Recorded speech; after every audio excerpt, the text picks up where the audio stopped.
Committee on the Middle East and North Africa will come to order. The purpose of this hearing is to assess the budgetary posture and strategic direction of the State Department's Bureau of Counterterrorism for fiscal year 2026. I now recognize myself for an opening statement. Today, we convene to conduct oversight of the State Department's Bureau of Counterterrorism and review its budgetary posture and strategic priorities for fiscal year 2026. I want to thank our witness, Acting Coordinator for Counterterrorism, Gregory Lajurfo, for appearing before us today. The Bureau of Counterterrorism is a vital arm of America's national security strategy. It plays a leading role in coordinating U.S. counterterrorism policy, engaging foreign partners to disrupt threats before they reach our shores, and supporting global efforts to confront terrorism in all its forms. From its role in special operations to diplomatic engagement to training programs, the Bureau is on the front lines of protecting the American people. As terrorism threats are becoming more diffuse, adaptive, and globally networked, we must ensure the Bureau is equipped to respond with agility, efficiency, and strategic foresight. In the Middle East, this means confronting the malign influence of Iran-backed proxy groups such as Hamas, Hezbollah, and the Houthis, while sustaining pressure on ISIS, whose presence in the region remains a serious concern. And it is with this background that we examine the Bureau of Counterterrorism's budget. During this hearing today, we'll assess how the Bureau is delivering measurable security dividends for U.S. taxpayers through its foreign assistance programming, particularly through its anti-terrorism assistance and the Worldwide Security Program. We will also explore the extent to which the Bureau's budget requests will enable personnel to adapt to new geopolitical threats while maintaining coordination across the interagency and international partners. We must also consider whether the State Department's reorganization has impacted outcomes and how the Bureau is responding to its expanded scope. We must determine if the State Department has the tools, authorities, and structure to preserve its capacity to respond to regional complexities. Finally, I want to emphasize that the effective counterterrorism policy demands a strong partnership between Congress and the Department that is grounded in transparency, oversight, and shared strategic vision. As we move toward reauthorization and review of the Department's fiscal year 2026 plan, this subcommittee is committed to ensuring that the Bureau of Counterterrorism has the resources and guidance it needs to remain a global leader in combating our world's most dangerous threats. Mr. Lajurfo, we look forward to your testimony and to a robust discussion of how we can work together to safeguard the United States and our allies in an increasingly complex threat environment. With that, I now recognize the ranking member from Florida, Congresswoman Sheila Sherfurlis-McCormick, for 5 minutes for her opening statement. Thank you, Mr. Chairman, for convening today's hearing on the State Department's Bureau of Counterterrorism. I want to thank Acting Coordinator Lee Grofro for being here today and for your many years of public service. For decades, the State Department CT Bureau has worked hand in hand with our allies and partners to disrupt terrorist networks, prevent radicalization, and support the capacity of governments around the world to do the same. It is through this vital work that we have built the international coalition, expertise, and tools that help keep Americans safe around the world. Yet this administration has chosen to gut it all. On July 11th, the Trump administration issued RIFs orders to over 1,300 State Department employees. This included numerous CT experts across the department. Among those fired was the entire team working on the Counter-Violent Extremists, or CVE. This office worked on preventing radicalization before it took hold. Today's global terrorist threats remain significant, and we need the best people working on the mitigation and prevention work. This administration also gutted the Bureau of Population, Refugees, and Migration, known as PRM. For decades, PRM has supported refugees and provided humanitarian assistance around the world, helping to alleviate conflict, displacement, and poverty that terrorist groups exploit. The administration didn't stop there. It also gutted the Bureau of Democracy, Human Rights, and Labor, and the vast majority of the department's programs aimed at protecting the rights of individuals who are marginalized and may feel they have no other choice than to turn to extremism to redress their grievances.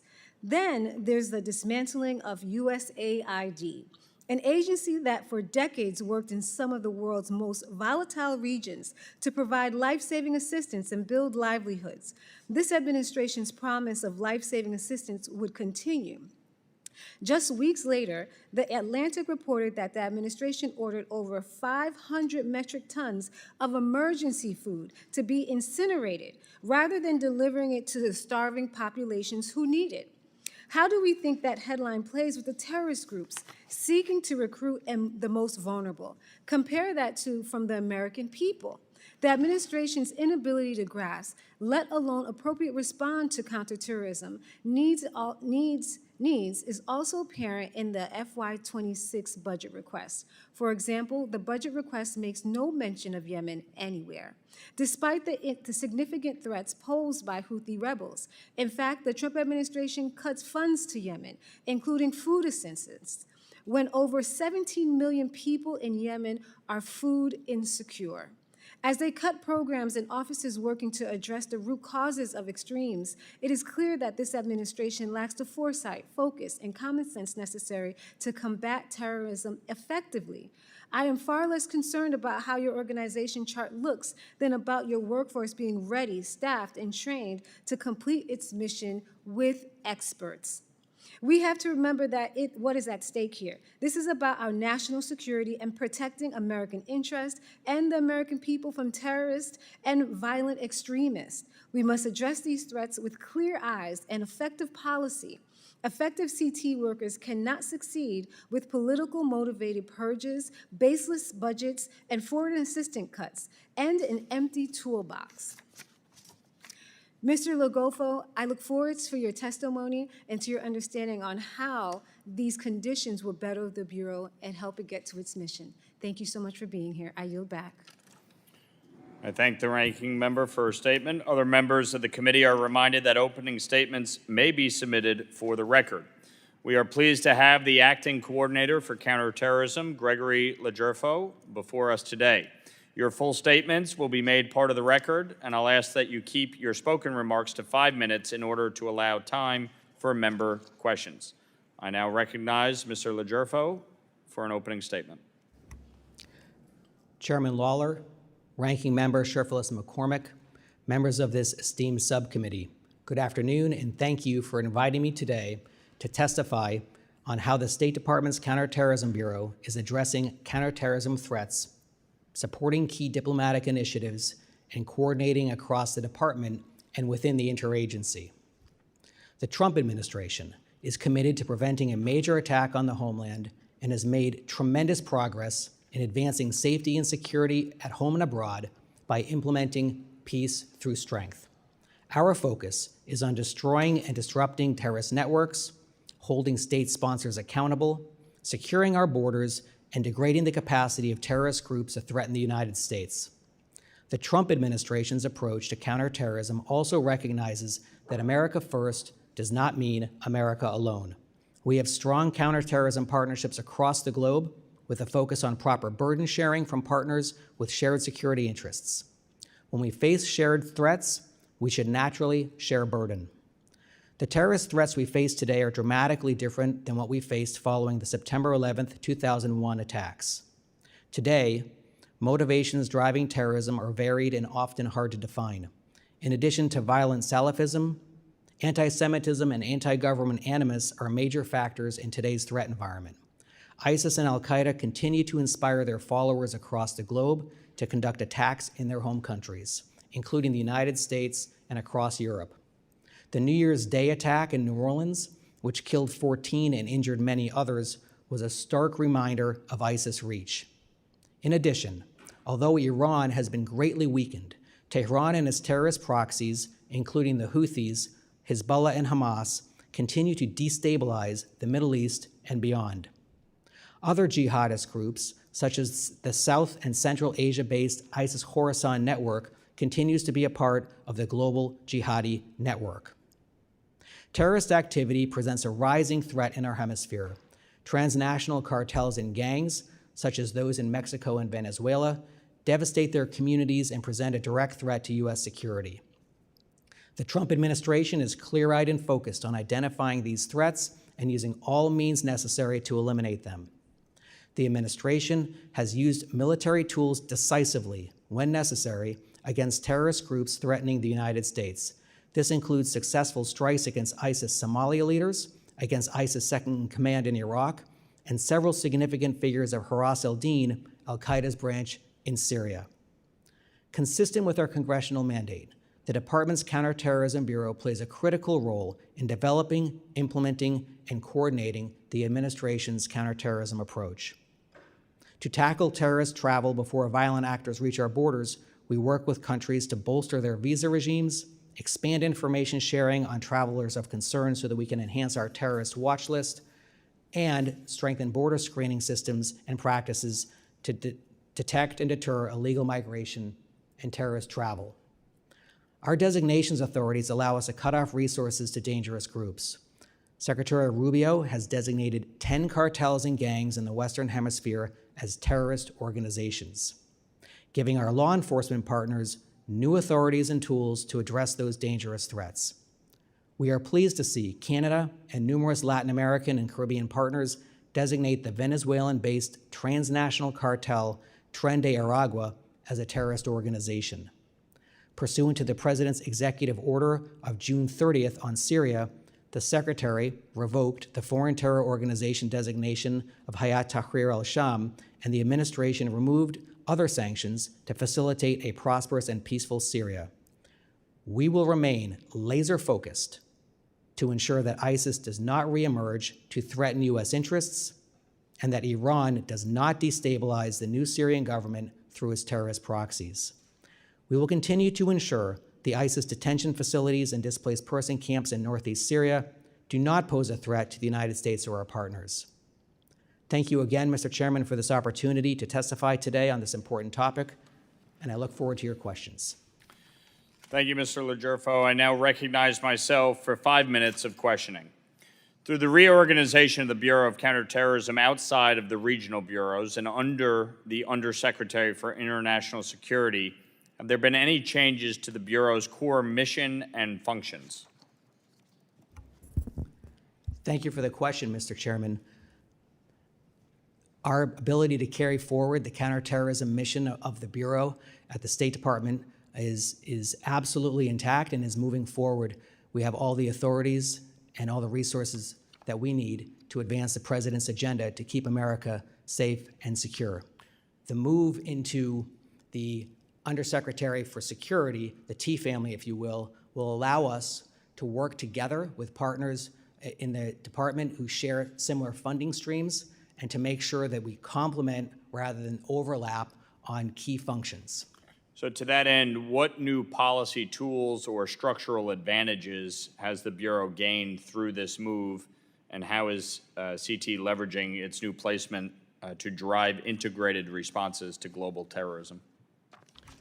We have our statutory responsibility, Mr. Chairman, to coordinate in the department, in the agency, in the interagency, and also with diplomacy with our partners overseas. All of that remains, as well as our capacity to recommend designations for foreign terror organizations when appropriate, as we have very assertively in this administration with over 10 foreign terror organizations designated since January 20th. Again, all of those functions remain intact and actually are, I think, enhanced. Going back to where we are in the Undersecretary for Security, the T family, if you will, we have, again, the opportunity to be a lot more strategic in how we allocate resources and taxpayer dollars, working with our bureaus from the political military family, also INL, the Narcotics and Law Enforcement Bureau, as well as those in non-proliferation. Oftentimes, when we're working on terrorist issues in a given country, all of those bureaus have interests or funding streams, and we've started our staff meetings. We're consulting daily in a way that we haven't done previously, and I can tell you it's already made a big difference. Does the Bureau of Counterterrorism have sufficient budgetary flexibility within NATO accounts to respond quickly to new threats, such as the emergence of new terrorist networks or cyber-linked financing schemes? Absolutely, Mr. Chairman, and I believe that the streamlining of the reorganization will help us to think more strategically and to act with a greater focus on our core mission to keep America safe. Following up, would additional reprogramming authorities or surge mechanisms help the Bureau respond to unanticipated threats in fiscal year 26 and beyond? Mr. Chairman, I would take that back to my colleagues at the department. I believe that our resources and our authorities are sufficient at this time, but welcome any feedback or proposals you or the committee may have. Thank you. Can you elaborate on how robust funding for the Bureau of Counterterrorism helps generate goodwill from partner governments on other U.S. priorities? Absolutely, that's a great question. For example, with the Philippines, an area of the world where there's a lot of strategic competition, we have a vigorous and comprehensive counterterrorism program with the Philippine government to address terrorist threats in that country. And that, in turn, builds trust, of course, because we're effective on that, and we have a broader set of strategic equities with the Philippine government that our effectiveness and our partnership on shared interests helps to advance. And can you share how the Bureau leverages programmatic funding to encourage counterterrorism burden sharing and broader foreign policy alignment? Absolutely. Last month, I was in Madrid to lead our delegation to the Defeat ISIS Coalition political directors meeting. We had about 30 members of the Defeat ISIS Coalition there at an event hosted by the Spanish government. We talked a lot about Syria, which I know is a very important issue for this committee, certainly for the administration. We talked about burden sharing in terms of maintaining the camps for displaced persons in northeast Syria. And we've made a lot of progress with respect to that from our European counterparts, including in Germany and the United Kingdom and France. We've emphasized, under the President's direction, that sharing risk means sharing burden, and that also America First does not mean America alone. And our partnerships are based on mutual interest, but also that we make sure that our partners understand they must bring resources to the table. Last question, with new funding, how will CT Bureau determine priority regions or countries for counterterrorism programs and broader engagement? Thank you, Mr. Chairman. We have an annual strategic exercise in September where the Bureau reviews the resources that have been allocated to us and the strategic priorities of the administration. And in the case of the upcoming year, I expect us to focus heavily on Central Asia because of ISIS Khorasan and the threat that ISIS Khorasan continues to pose to the United States and our partners in the region as well as in Europe, Iran and its terrorist proxies, and West Africa, as well as the Western Hemisphere, given our new focus and aggressive focus on addressing the terror wrought by cartels. Appreciate it. My time has expired. I now recognize Representative Sherman for 5 minutes. Thank you. Well, perhaps one of the most vivid examples of terrorism was on October 7th. We're all familiar with Hamas, and one of its partners is Islamic Jihad.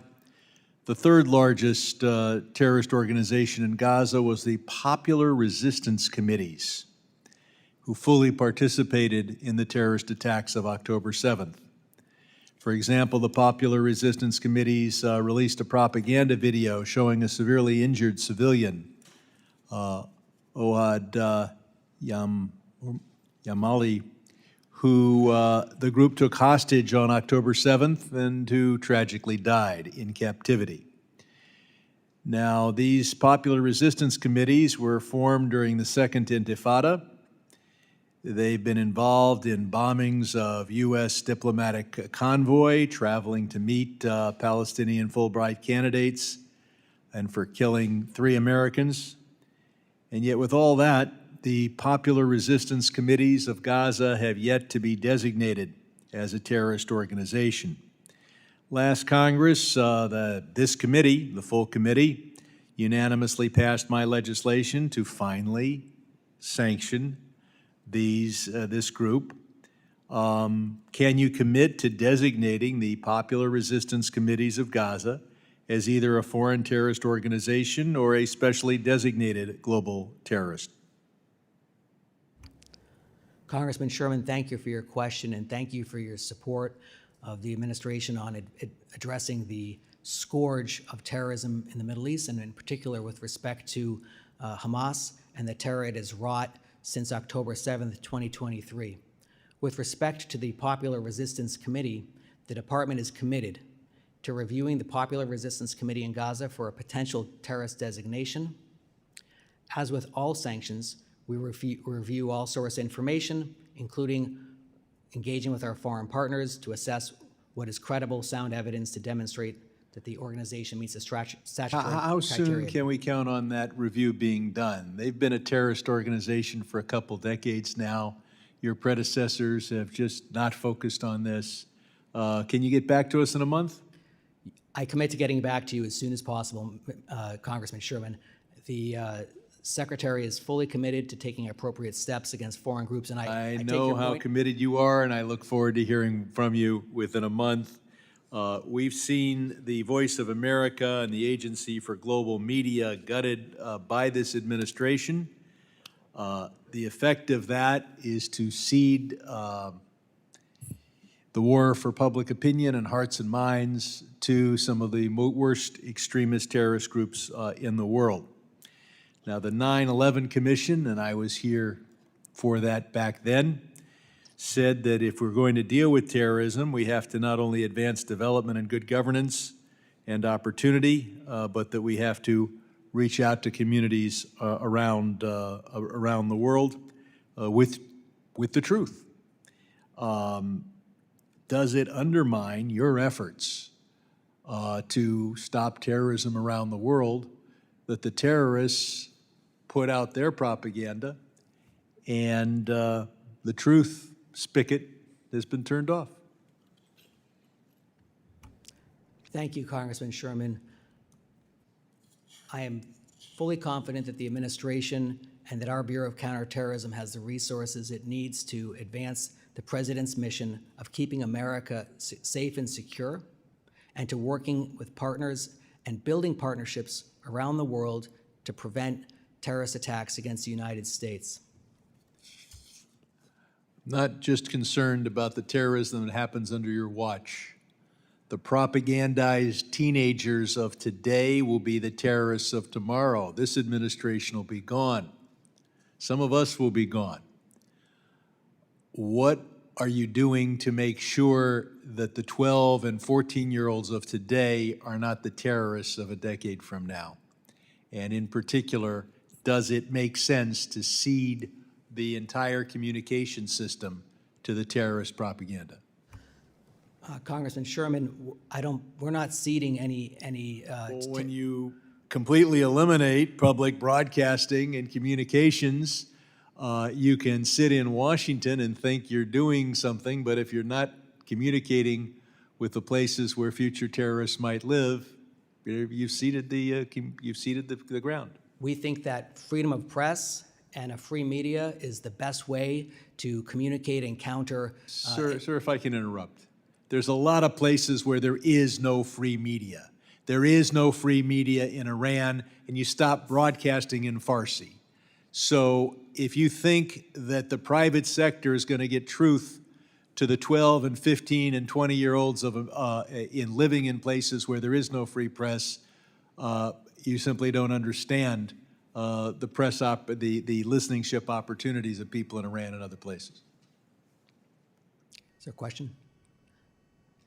what are we going to do to make sure that those who live in countries where there is no free press hear the truth?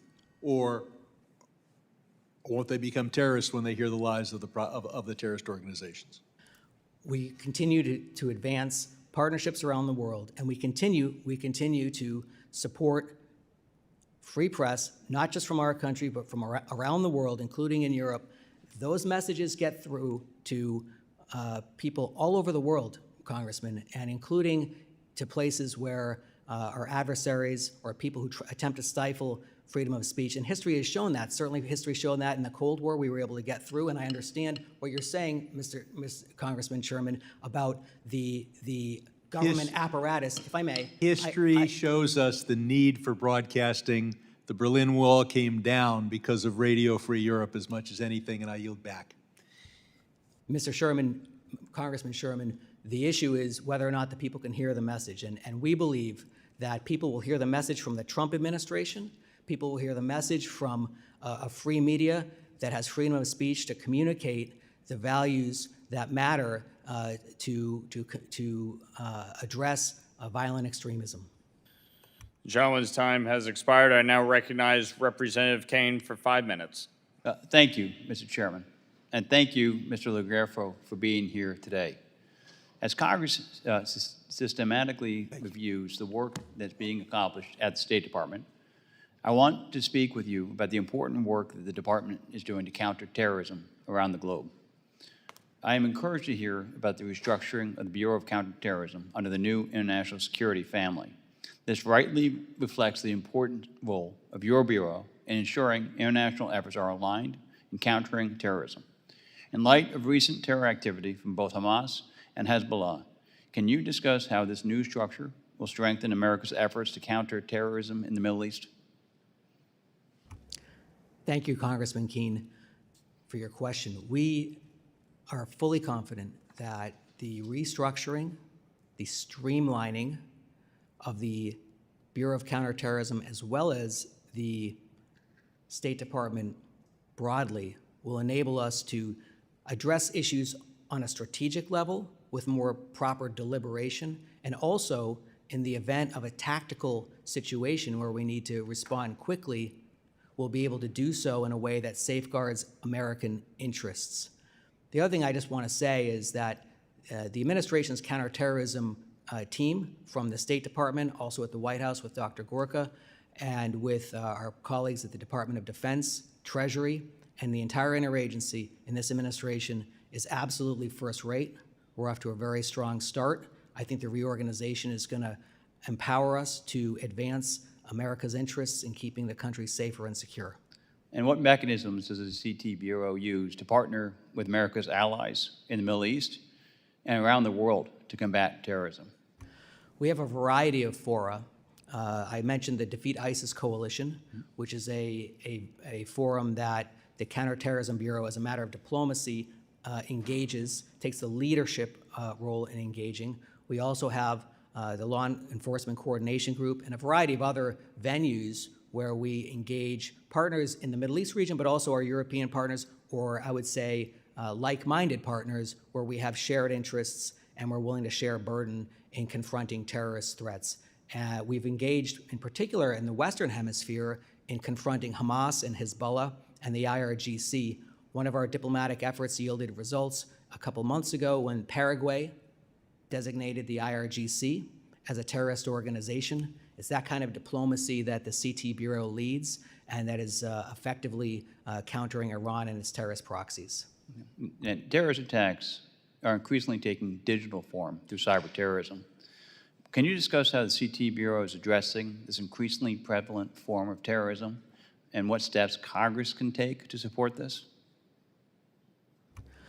That's a great question, Congressman, and it relates back to the wisdom to move the Counterterrorism Bureau into the Undersecretariat for Security, where colleagues alongside the Bureau of Counterterrorism will be able to get at emerging technology, emerging threats, things that 20 years ago we weren't focused on drones. We are now, but of course there's other technology that's developing, as you mentioned, and we'll be able to do that in the Security Bureau, the T family of bureaus, to get at that and stay ahead of it instead of be reactive to new technology that may be behind a terrorist attack. And undersea cable infrastructure has increasingly become a target of terrorist attacks and by other bad actors. How is the CT Bureau ensuring important undersea cable infrastructure is protected? Congressman, we have a coordinating role pursuant to our statute, and we work with the interagency. That includes the Department of Defense and the Coast Guard, other agencies that have the technical and operational capacity to confront those threats. We also work with the intelligence community. And in our coordinating function, we are able to observe and help the interagency respond to threats that globally, and that would include the potential threats you're identifying. Thank you, Mr. LaGuerfero, and I yield back. Thank you, Representative Kane. I now recognize Representative Schneider for 5 minutes. Thank you, Mr. Chairman, and Mr. LaGuerfero. Let me just start by thanking you for your service. How long have you been with the State Department? 25 years, sir. So it's a long time, and I'm just looking at the long list of awards you've received, and you and so many others who have committed their careers to protecting our country, advancing our interests, and keeping Americans safe around the world. We all owe a great debt to you and everyone else who has worked in that department. In the last 25 years, which is really the 21st century, we're a quarter of the way through, the threat risk, getting worse, getting better, staying the same? How would you overall rate it? Congressman, thank you for your kind words. And with respect to the threats today, I would say just different. The threats that we faced on September 11th, 2001, obviously a day that changed the course of American and world history. The threats that we're looking at today, there is still, of course, the global jihadi network, but there's other threats. There's a rise of anti-Semitism, for example. There's also, just in the way that attacks are carried out, if you look at what happened in New Orleans, it's not as if always there's a command and control element to someone who's carried out an attack, but there's inspiration. That inspiration often comes from the internet, often comes from some kind of a chat room, and understanding that, while we also are, of course, mindful of freedom of speech and freedom of expression and not losing our values there, right, making sure we can get at that is really the crux and I of apologize, I'm going to retake my time just because we have so much to talk about, but I think you're right. It was a dangerous world when you started. It's a dangerous world today. The threats are constantly changing. The Bureau of Counterterrorism exists because we learned the hard way what happens when we leave coordination to chance. We created the structure to ensure that someone, somewhere, had the clear mandate to prevent the next attack before it happens. The mission is not theoretical, it's very real. It's not regional, it's global, and it's not optional. It is essential. I find it alarming and frankly revealing that the Trump administration is moving with such speed to dismantle the Bureau's independence, gut its capacity, and fold its responsibilities into regional desks that are already overstretched. In the name of reform and modernization, the administration is dismantling capabilities and shirking responsibilities. There's no real vision, no real strategy, and as I see it, there is no real plan for success. Your Bureau provides the connective tissues across our national security agencies, between the State Department, the IC, DHS, Treasury, and our partners around the world. When a terrorist plot emerges in West Africa, but the funding traces back to the Gulf or Central Asia, and the online radicalization was happening in Europe, who and how do we connect those dots? Who and how do we coordinate the U.S. response across the region's tools and timelines? A big part of that is INR, but the Bureau, your Bureau, also has a central role to play. I want to say this as bluntly as I can. This administration is not behaving like it takes the threat of terrorism seriously. Dismantling our counterterrorism architecture during a moment of resurgent radicalization and clear threats to the homeland around the world, and as you noted, including at home, is an act of strategic negligence. Mr. LaGuerfero, I don't doubt your commitment. I am grateful for your service. But leadership in a moment like this requires more than presence. It requires pushback. It requires telling the truth up the chain, even when it's inconvenient. So I want to hear not just how you'll implement whatever structure you're given. I want to hear whether you believe that structure serves the mission and whether you're willing to fight for it. We cannot let institutional memory be erased. We cannot allow the strategic capacity of the United States government to be hollowed out behind closed doors when we pretend everything is just proceeding like normal. So, Mr. LaGurfo, I threw a lot at you, but I would love to hear your thoughts and response. Thank you, Congressman. I am fully confident that the restructure, we went from a height of 14 offices in the Bureau of Counterterrorism. We've restructured to make things move more quickly, to move at the speed of relevance, and also, again, as a matter of tactical response, we are going to be in a position working alongside our regional bureaus, absolutely, and working within the T family, the Undersecretariat for Security Policy, to respond quickly and also to fulfill our coordinating role as provided in statute within the interagency, with our diplomatic partners, to keep America safe and secure. I'm out of time, but I will follow up with written questions because I want to understand examples, specific examples, how we've strengthened capacities rather than reduced or eliminated capacities and capabilities. Mr. Sherman talked about a perfect example, losing the ability to communicate in country where the message is all going to be from bad regimes like Iran. We've lost our voice and ability to counter. As they develop young people who are going to be the terrorists of tomorrow, we need to be working and fighting hard every single day to develop those who are going to be the leaders of tomorrow that bring countries like Iran into the family of nations and create a more peaceful and prosperous future for us all. I yield back. I thank the representative from Illinois. I now recognize myself for a second round of questioning.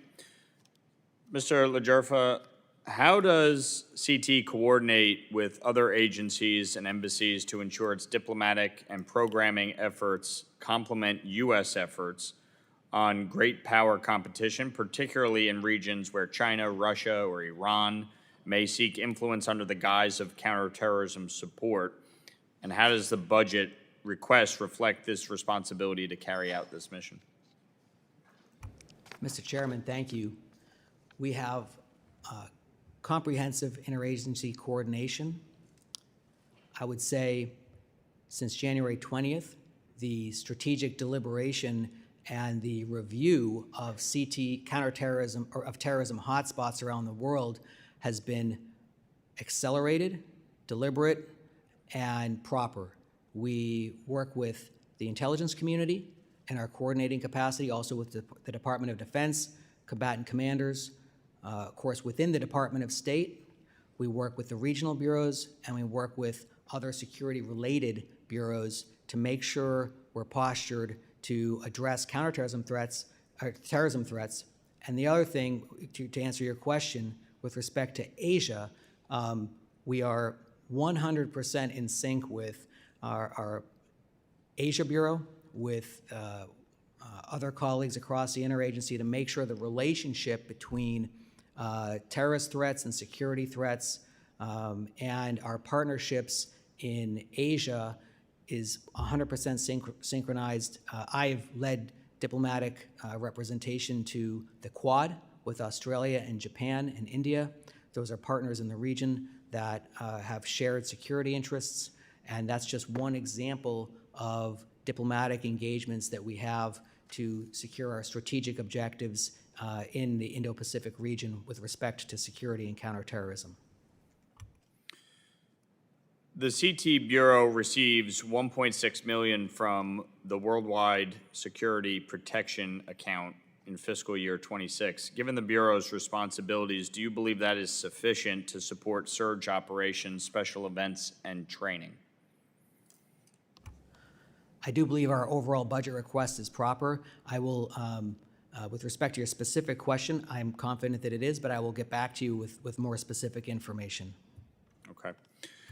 With various functional bureaus addressing counterterrorism adjacent issues like cybersecurity, proliferation, and irregular warfare, how is CT's budget and programming deconflicted from those of other offices?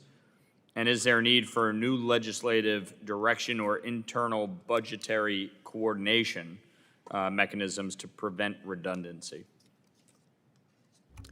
Thank you. Absolutely. And again, going back to it, the reorganization provides us the best opportunity to eliminate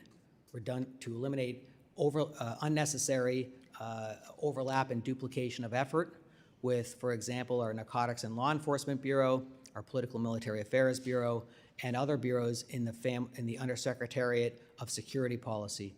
And we are off to a very good start in the past couple of weeks with looking at a given country and saying, okay, you've got funding for this issue, and we've got funding for a very similar issue, and deconflicting. It's in real time now, and it's something that I'm very confident will yield better results for the taxpayer and better results for the administration's priorities of keeping America safe and secure. Appreciate it. I yield the remainder of my time. I now recognize Representative Schneider for a second round of questioning for 5 minutes.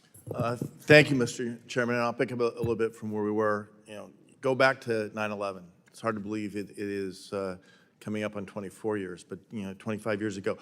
The assessment after 9/11 was the IC's and others' inability to connect the dots, and I'm not casting aspersions. We just didn't connect the dots. The conclusion following 9/11 is that we needed to create the connective tissue, if you will, so that when a dot identified by one group over here and a separate unrelated dot over here picked up, that somewhere, somehow, we're bringing those together to say, wait, there's something there. Let me also clarify, or be very clear, there is always room for improvement to realign, reassess, to make sure organizations are best structured, best positioned to tackle the challenges of today, not designed for what we were facing a decade or a quarter century ago. I get all that. My concern in a loss of a central hub like yours, what do we lose? How do we accelerate the connection of dots? What do we risk in losing the ability to connect the dots with the approach that's being taken? I think our ability to fulfill our statutory responsibilities to coordinate with respect to counterterrorism in the State Department, in the interagency, and with our diplomatic partners is enhanced by the reorganization. Help me understand how. Because we have clarity of thought, we have focus on counterterrorism priorities that matter to America and the American people. We did a very thorough, I welcomed the assistance review, I welcomed the reorganization. We had going back to September 11th, our bureau at that time was less than half the size it is today. And I just want to say, extraordinary respect and gratitude for all of my colleagues, including those who were affected by the reorganization. Good leadership makes tough decisions on how to move forward. The size of the Bureau, we weren't even a Bureau back then, the Counterterrorism Bureau was an advisor to the Secretary. It was less than half the size we are today as a matter of personnel. We had a reorganization where we actually moved a lot of our colleagues to the regional bureaus, and that's a strategic organizational move. They're still CT advisors. They're still going to work on CT. It actually will increase the connectivity between bureaus, and it'll increase the overall result of the reorg, will increase our tactical effectiveness because we'll have clarity of thought, we'll have fewer layers, and we'll be able to coordinate quickly within the interagency to respond to threats as they face the United States. It also allows us to spend more deliberative time with strategic planning, looking ahead, working with the Undersecretary for Security Affairs, going back to the question from Congressman Keene about potential threats from new technology. All of this is now on the table, and I'm very confident we'll be able to move forward in the right way. Where I'm still struggling is, I'll use an example, a threat to the homeland emanating from actors in South America, funded by Iran, radicalized in Brussels. If you have regional authorities looking at various things, how do we make sure that the connective tissue between all of those is identified before that action emanating from South America strikes, whether it's in Florida or Washington State? Congressman, we still have absolute vigorous, strong embassies all around the world. We have an interagency that is focused, not just the Counterterrorism Bureau and our coordination role, but we have a very strong posture on counterterrorism led by the president, led by the administration to keep America safe. And in the example that you pose, the hypothetical example that you pose, we have all the tools in place. And in fact, I'm confident that we'll be able to move quicker, more assertively, and more decisively in facing threats as they come to the United States. To the extent you can, I know we're an open forum, how that information from Europe to Iran to Latin America to Seattle, just picking those sites. We don't have any information on that, just to be clear. How would that information be elevated and escalated to make sure that everything was in place and necessary to first prevent the threat from being an action, and then undermining, undercutting, and holding to account all those involved in that threat? Well, Congressman, we'd have, the lines of communication are still exactly as they were. And we have the Counterterrorism Bureau. We have direct access, of course, reporting upward to Secretary Rubio and his team. We have a counterterrorism interagency that meets regularly and can meet in an instant to review and assess threats. And actually, again, when we're getting back to core interests of keeping America safe, the Counterterrorism Bureau, with the current layout of our resources and our staffing pattern, in this case, is better postured than ever before. I appreciate the extra time. I'm still struggling to understand where we've cut capabilities, we've lost expertise, we've reduced those connections, how it works, but we'll continue talking about it. I yield back. The gentleman's time has expired. Mr. Ledgerfo, I just want to follow up on something. How does the Bureau distinguish between hard security initiatives and root causes programs when deciding where to allocate taxpayer resources?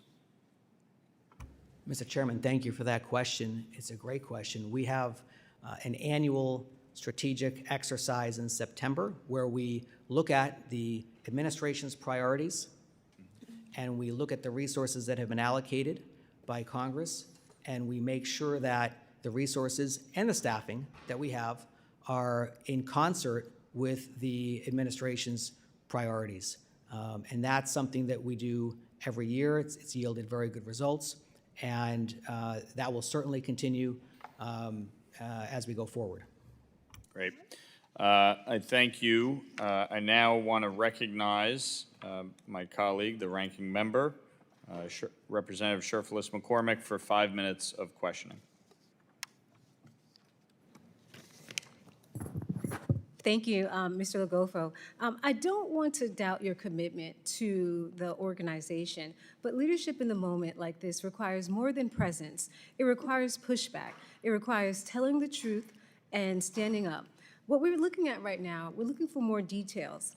And so I want to hear not just that you'll implement whatever structure you've been given, I want to hear whether you believe that this structure serves the mission and whether you're willing to fight for it. We cannot let institutions' memory be erased. We cannot allow the strategic capacity of the United States government to be held out behind closed doors while we pretend everything is proceeding as normal. Mr. Legofo, what is lost when counterterrorism coordination is split across multiple regional bureaus without a central hub like yours? Thank you, Madam Ranking Member, for the question.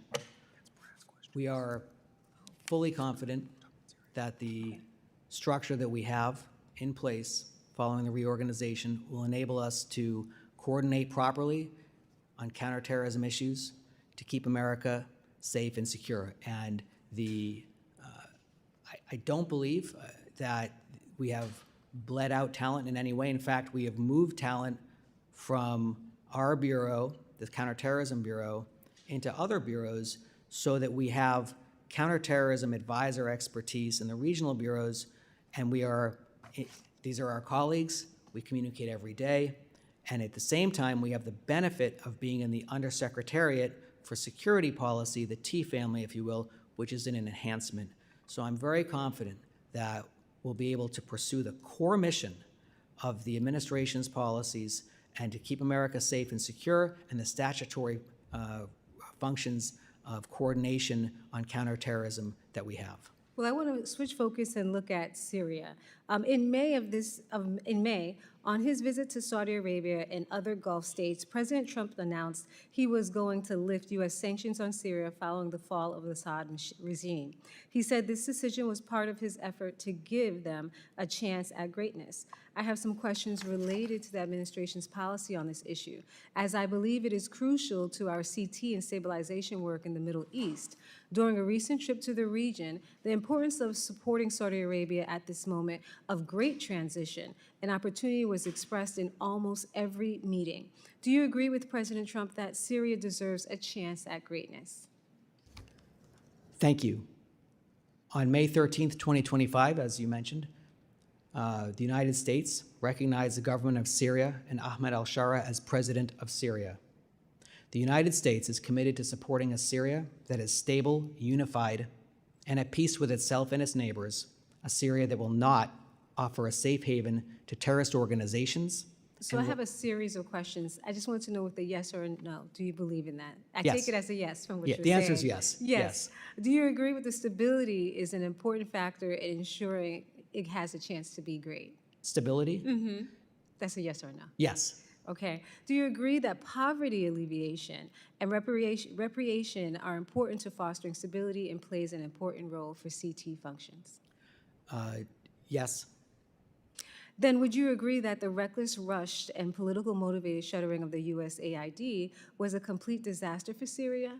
Or No. do you think there's a strategy there that can help it? The president showed leadership in lifting the sanctions on Syria to give the Syrian people. Well, we're specifically looking at USAID. Yeah, but your question was about the Syrian people. And my answer is that the president, through his courageous step and leadership to recognize the Syrian president and to lift sanctions from the Assad regime, is the greatest thing to give the Syrian people a chance to turn the page.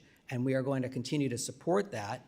We're going to continue to support, through Ambassador Barrack's leadership, ensuring stability and security, as well as... I want to reclaim my time, because what I'm really looking for, because we hear a lot of slogans, I'm hearing a lot of just positions, but I'm really looking for the nooks and the crannies of implementation and how we're going to achieve this goal. I believe that for America to win and to survive and to thrive, that I would love for the administration to be successful, and I really want the State Department to be successful and you to be successful. So I'm asking questions to figure out how we can work together so we can get towards success. So how are we going to fill in the gap with USAID being gutted? And what is your plan and what steps are you taking to alleviate poverty and to fill in that gap specifically? Well, the department has a plan to deliver development assistance. My role as a counterterrorism coordinator, because these are, I would say, adjacent issues. You're right that conditions can lead to instability and can lead to violence. In my role as coordinator, I'm working with our interagency. We are going to move forward. I'm not in charge of the plans to resume or to refresh our development assistance plans, although I believe that we will move forward with that at some time. I will say that, again, the president's bold leadership to lift sanctions, the Assad-era sanctions, has given the Syrian people a chance. And I would say, I was in Madrid last month with over 30 diplomatic delegations.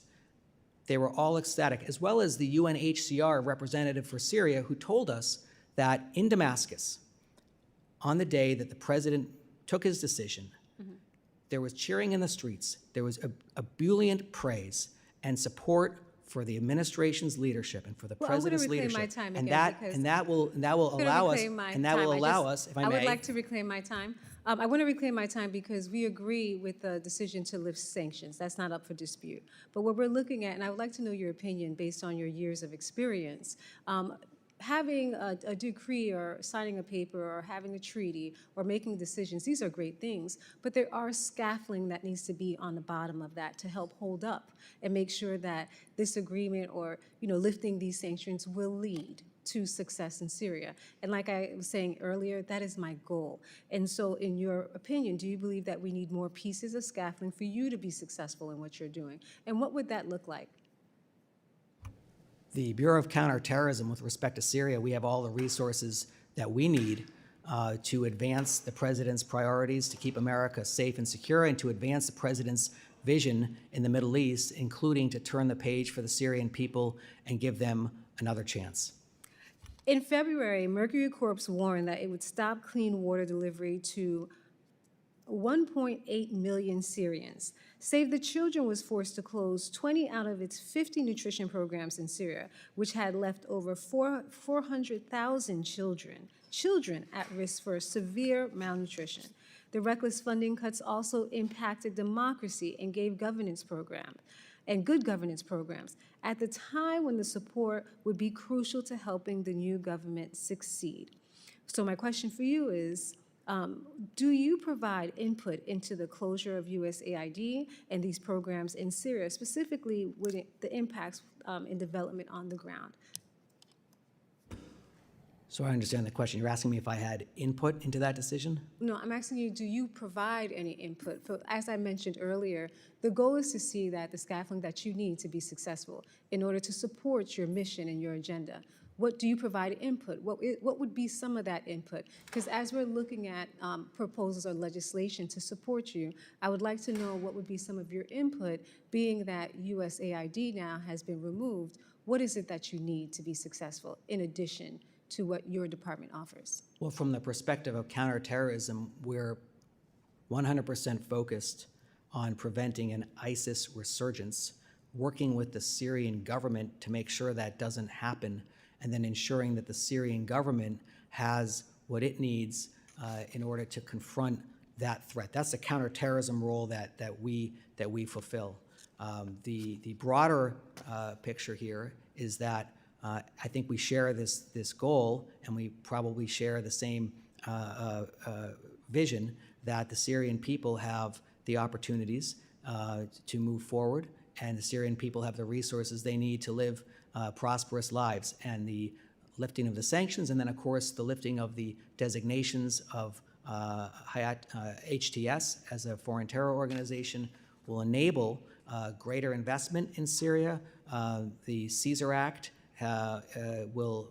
pausing the Caesar Act will enable investment, will enable support from all over the world, including from the region, to ensure that we can, as you say, give some scaffolding or give some life, give some legs to the president's courageous and strong decision to lift sanctions. Thank you. I yield back. I want to thank the ranking member. I would note, obviously, this is a big discussion that is going on in Congress with respect to Syria. We want them to be able to succeed. We want stability in Syria.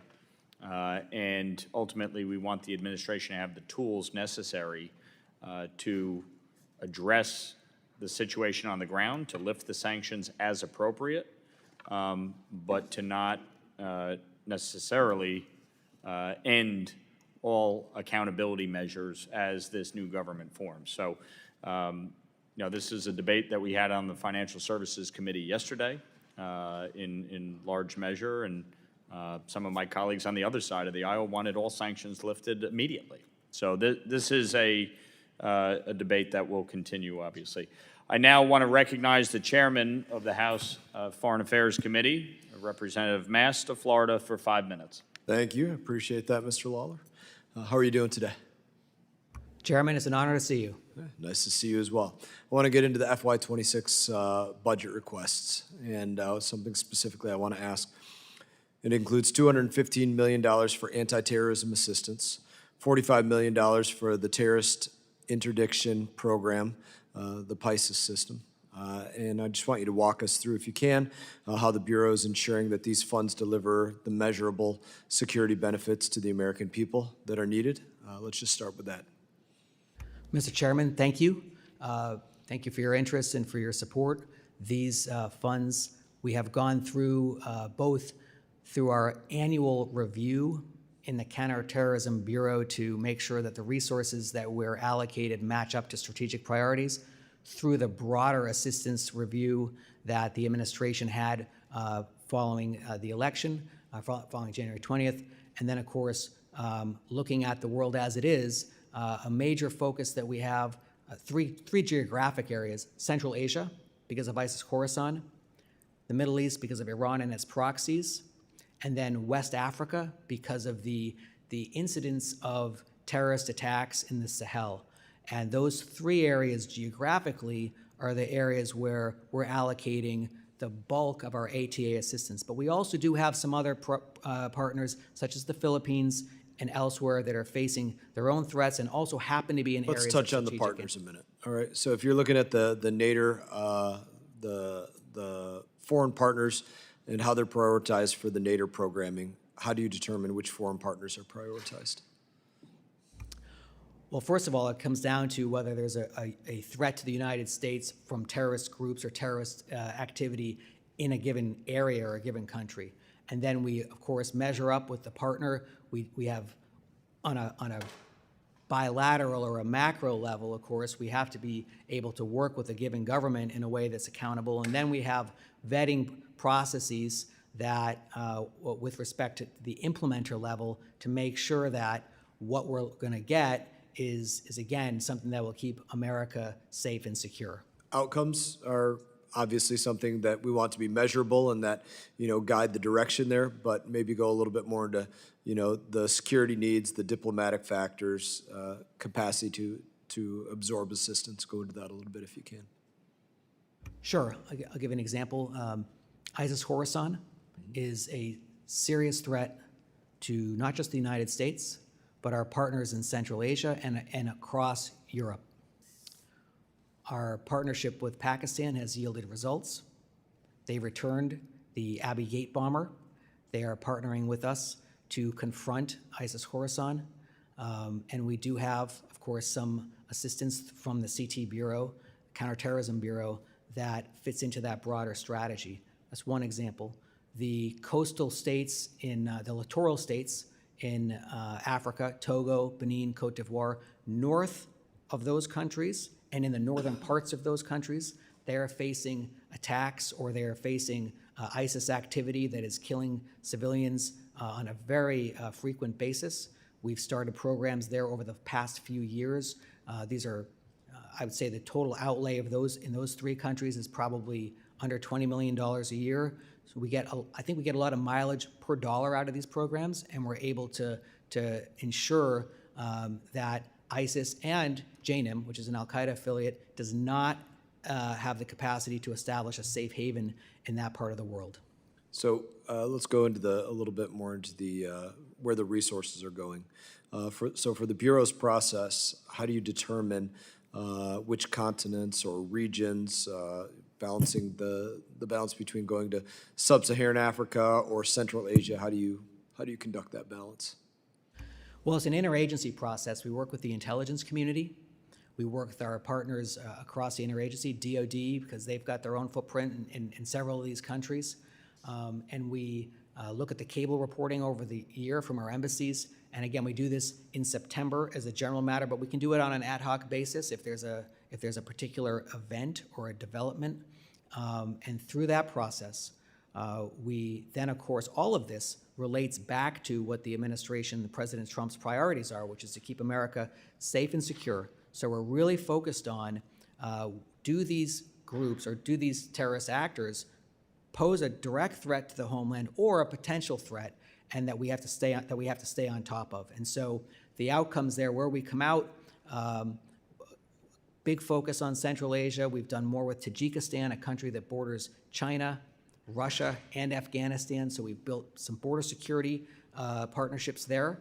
That's an example in Central Asia, of course, with Iran and its proxies. By the way, with Iran and its proxies, we had a delegation from my bureau in South America just a couple months ago, because the impact or the influence of Hamas, Hezbollah, the IRGC in South America has been pretty pernicious. And I would say, one of our diplomatic results I was mentioning earlier, Paraguay designated the IRGC as a terrorist organization. All of this is underpinned by our diplomacy, and also, I believe, our assistance on security, our counterterrorism assistance with these partners. So with CT assistance, let's talk about that. My time has expired, but I'm going to ask another question anyway. So tell me how CT leverages programmatic funding to encourage counterterrorism burden sharing and the broader foreign policy alignment. I'll give you a great example. Northeast Syria, camps, displaced persons camps of family members of ISIS fighters. 3 years ago, the population was roughly 70,000. We have worked very hard. It's Counterterrorism Bureau in the lead in the diplomacy of helping to repatriate, make sure that, as General Kurilla said, these camps pose a serious long-term threat of violent extremism because the women, the children in these camps, as they grow up, the risk of them being radicalized is very high. So we've taken steps to help them to be repatriated to Iraq, now within Syria, now that the Assad regime has fallen, and to Central Asia and other countries. The population of that camp, of those camps, is now about 30,000. We, the United States, in all of this, have outlaid about 85% of the costs of maintaining and operating those camps through an implementing partner.